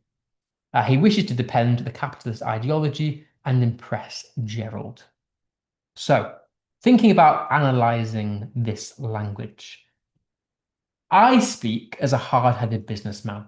Now, as we learn with Mr. Berling, he's very self-entitled. He uses pronouns, the personal pronoun of I, quite a lot. He demands respect through his social status. That's what he cares about, showing that he feels that he can command respect without being earned. And that's quite uncomfortable for an audience because we just look at him and just go, ugh, like we really resent this man because he's so self-entitled, so overconfident that we just dislike him, as we should. He also uses this metaphor. He compares himself to a hard-headed businessman. And yeah, to an extent, that is literal, but we'll explore why it's not. He's rational and focused on success, detached from emotional considerations. This detachment reflects his arrogance as he believes his business acumen automatically grants him authority and wisdom. By acumen, I mean status. But I want to pick apart this metaphor slightly. The idea of the businessman. Now, this noun phrase anchors his identity to commerce and profit. It places it within a semantic field of economics. And this semantic field comes up a lot in Mr. Berling's speech. He constantly relates himself back to money. And so by defining himself professionally rather than personally, he reduces human value to economic productivity, symbolizing dehumanizing nature of dehumanizing nature of capitalism. He actively dehumanizes people and puts people down. He also describes himself as hard-headed. Now we get this plosive alliteration and consonants here with the H's and the D's. And this is ironic. And this is the bit that I really want to focus on. Because hard-headed and businessman kind of contradict each other a little bit. You kind of get this oxymoronic phrase. I'm going to add that actually, oxymoronic phrase. Because to be hard-headed, you have to be someone who takes in all the facts, including emotions. You have to be somebody who takes in everything. Except the irony here is that Mr. Berling does not take into account all the facts. In fact, he's quite unwilling to accept social responsibility. He's quite unwilling to accept emotions as part of life. And so this alliteration emphasizes the irony through the aggressive sounds, because it juxtaposes the peaceful, empathetic values of socialism and morality. he ignores emotions. So clearly he isn't hard-headed, because if he was, he would take into account emotions. And so it's ironic. Um, and he really bigs himself up. Now, thinking about the context, I speak as a hard-headed businessman. Now, in Edwardian life, he is a typical man. He's a typical Edwardian man. And in 1912, society was divided by class and economic inequality. Um, Industrialists like Mr. Berling believed in individualism and self-reliance, values central to this idea of capitalism. So by proudly declaring himself as a hard-headed businessman, he embodies this ideology, valuing profit, logic, and self-interest over compassion or community. He sees workers and social issues through an economic money lens, treating morality as irrelevant to success, which very much is very typical of an Edwardian middle-class person of the time. But we dislike him. And that links to Priestley's moral message, because he uses Mr. Berling as a symbol of capitalist complacency, moral corruption. His pride shows his lack of empathy, which Priestley contrasts with the inspector's call for collective responsibility. And so this line serves as an ideological warning, almost Priestley suggesting to the audience that society led by a hard-headed businessman will fail morally and socially. And so he's telling us to be nice to each other. He's saying, help each other out, spread the wealth, because that's how we build a society. And so he criticizes capitalist values by presenting him as a typical Edwardian man. But then you also get links to things like the seven deadly sins of sloth. So Mr. Berling doesn't do anything to help. When he finds out about Edith Smith's death, he's so complacent about it. He doesn't do anything to help the situation. In fact, he deflects the blame. And so that can be represented as this morality play, sin of sloth again. Like the wealthy after World War II, Mr. Berling is morally blind to the suffering of those below him, and he is socially irresponsible. He doesn't help anybody. And so Priestley also kind of compares him to the people, to the elites involved in World War II who did nothing to help rebuild the company and rebuild the country rather. But then you also get links to the sin of greed in terms of the morality play, because Mr. Berling is the embodiment of selfishness and serves as a lesson to the audience to not be greedy and help others. Okay, we've only got a couple more to do now. So if you don't come down sharply on some of these people, they'd soon be asking for the earth. Now, this is said to the inspector during his interrogation. He tries to assert control by dehumanizing the workers. This is his response to the inspector accusing him of having something to do with Edith Smith's death. So thinking about the language then, we get this if you don't. The tone here is very controlling. It's very threatening.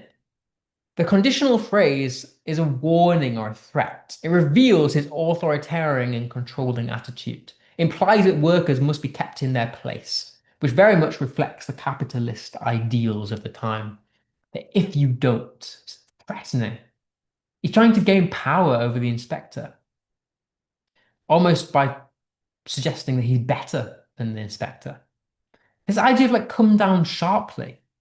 Again, if you've not been with me for very long, a euphemism is a softer way of saying something. So really what he's trying to say here is if you don't physically like punish these people by like hitting them and whatever, then these people are going to take over. And so he uses like a more socially acceptable way of saying that, which is what I mean by euphemism. He doesn't say, oh, if you don't punish these people, he says, come down sharply. It's a nicer, softer, socially acceptable way to say it. But it still carries connotations of punishment and domination, because he uses a more socially acceptable phrase than what he really intends, which is to imply physical violence, therefore evoking a physical or disciplinary control, reinforcing the power imbalance between employers and workers. He thinks that the employers are better than the workers. He thinks that they're more important. He thinks that they're socially superior. And so he almost sees himself as like their guard in a prison, Like he thinks if they do wrong, he's able to like physically punish them, or like he should be able to.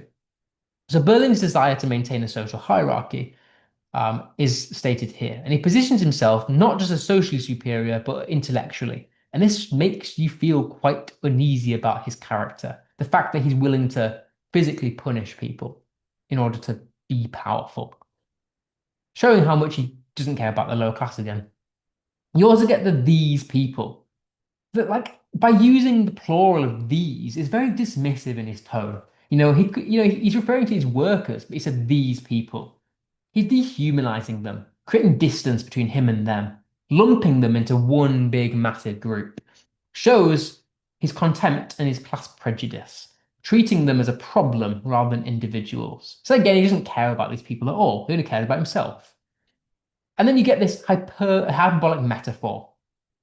He's saying like asking for the earth. We know physically that's impossible. You can't own the earth.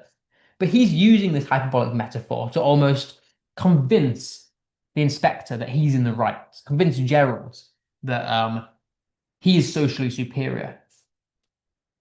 So the hyperbolic metaphor suggests greedy, unreasonable demands. So the workers want everything.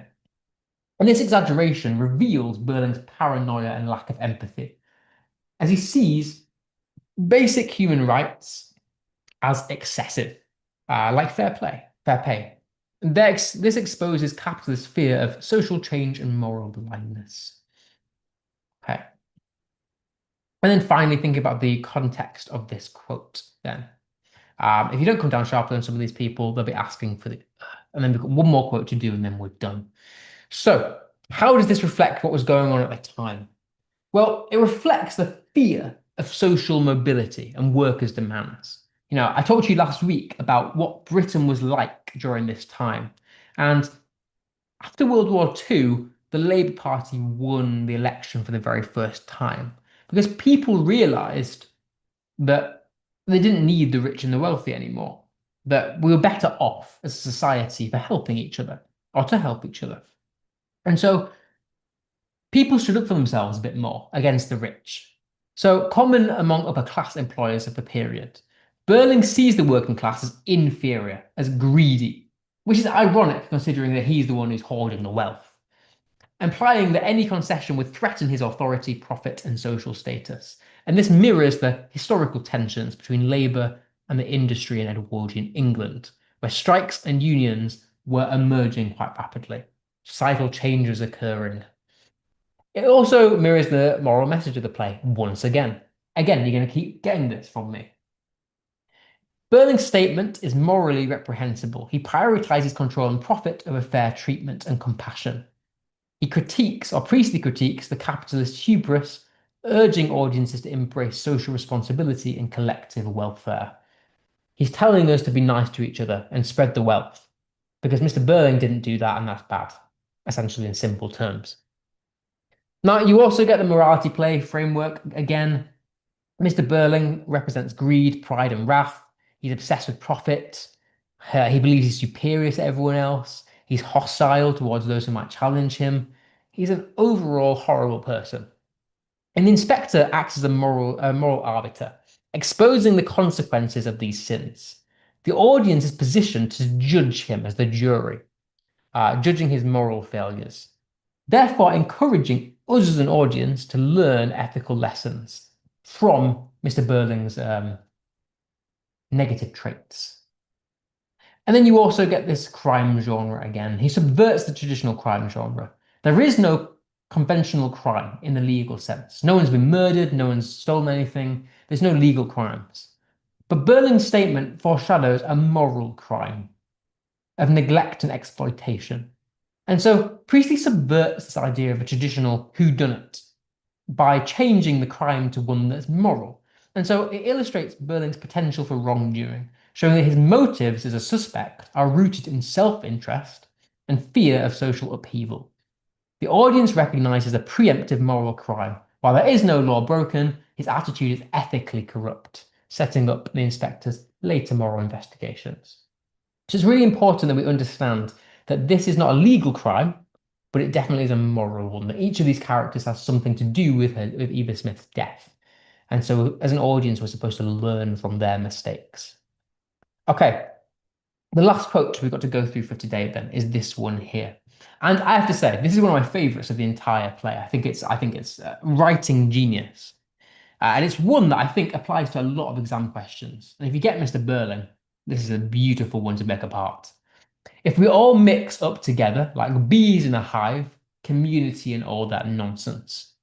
Now, this again is said in Act 1, and it illustrates Burling's dismissive attitude towards the idea of community and social responsibility. He attempts here to trivialize socialism as a concept.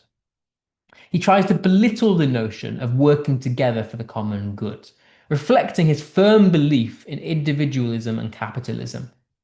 And he really hates the idea of people working together. And so, yeah, he tries to promote a capitalist idea here that being a business owner and being wealthy is better than helping each other. So what can we pick out language-wise from this quote? Oh, there's so much beautiful language analysis here.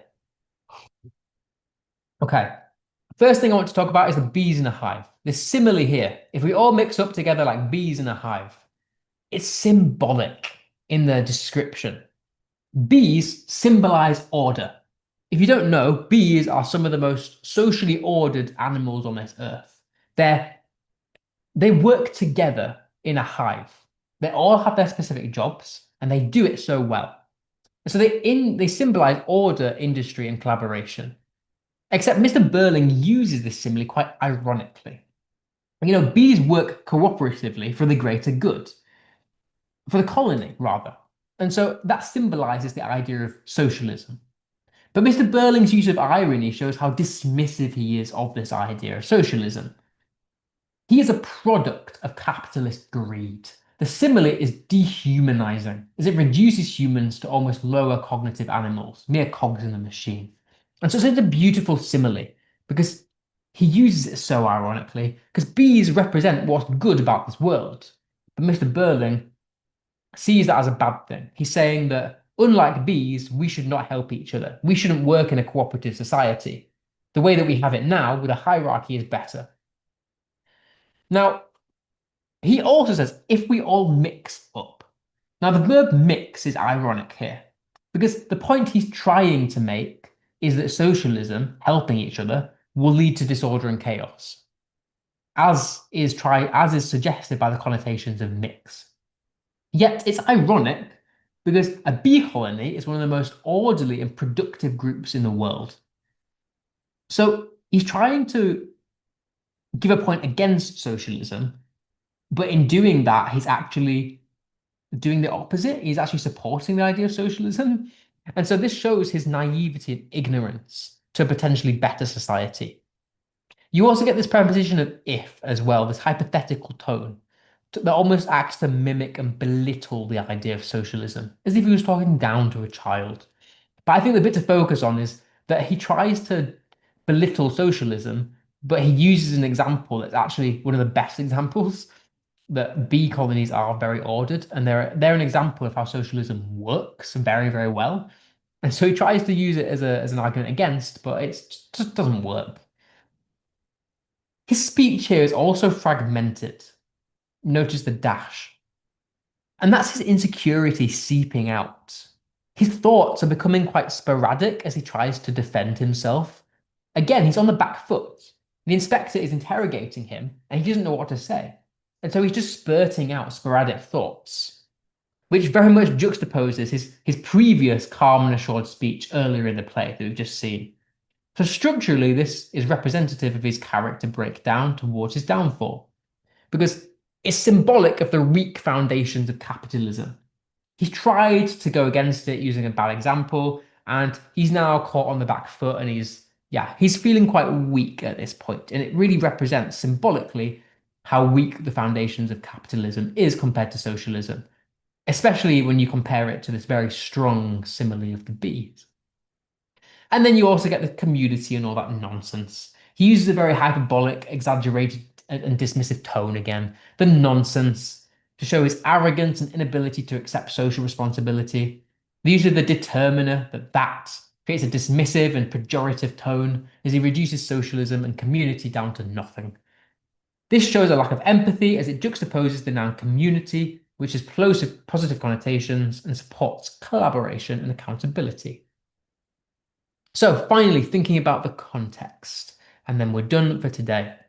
Um, well, it links again to his moral message of the play. He wrote it in 1945, just after World War II, when Britain was moving towards welfare reforms and collectivism.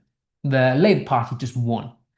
And so Berling's mocking of the community and all that nonsense would have sounded quite outdated and arrogant to a 1945 audience, even to our modern audience now.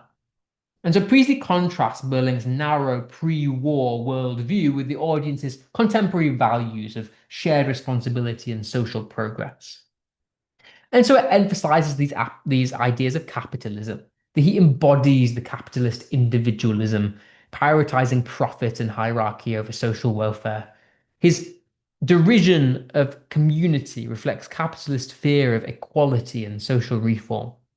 Priestley, a socialist, uses Berling to criticize selfishness and the exploitation of workers, promoting the idea that society functions better when people take responsibility for each other. So again, it's this pushing of a social message. And again, the morality play. He represents pride and greed. He's a figure whose flaws are to be judged by the audience. We are the jury.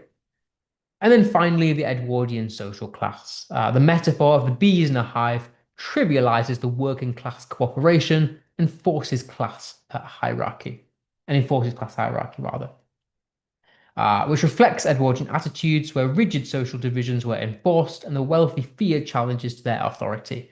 Priestley exposes the social arrogance to critique the injustice of the class system. So, what do we learn about him as a capitalist member? Our final AO1. Well, he is pro-capitalist. He very much cares about money and social status over the welfare of others. He's anti-socialist. He mocks collective responsibility and community. He's arrogant and self-serving. He believes the upper class and himself knows best. And he dehumanizes workers, reinforcing the idea of social hierarchy. And then finally is morally blind. He ignores his ethical responsibility towards others. Okay. Um, that is us done for today. Um, I'm going to keep doing Mr. Burling. I'll finish him next time. I kind of hoped I would get through each character one a session, but I'm not sure if that's going to happen. Um, but yeah, we're going to focus on Inspector Calls for a little bit longer. So I'm going to stick around for a few minutes if anyone has any questions, but otherwise, have a lovely evening. Thank you for coming once again. I do appreciate it, and I hope it's helping in some way. And I will mention the slides to Mrs. Siddiqui, but otherwise, have a nice evening.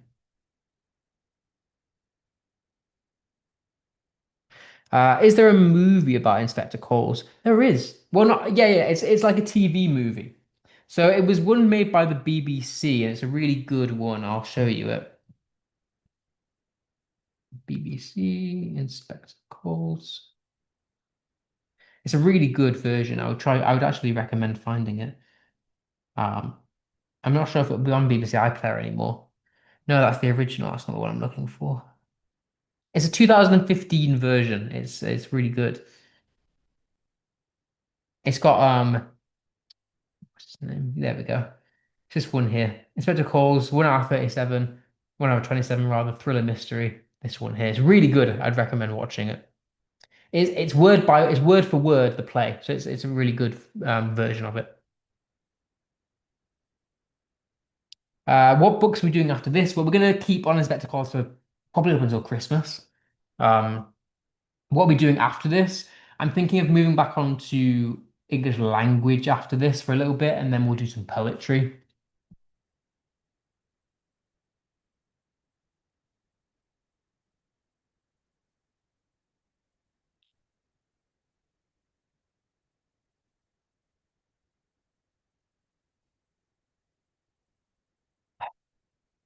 Okay, right. Cool. If you don't have any more questions, I will see you all next week.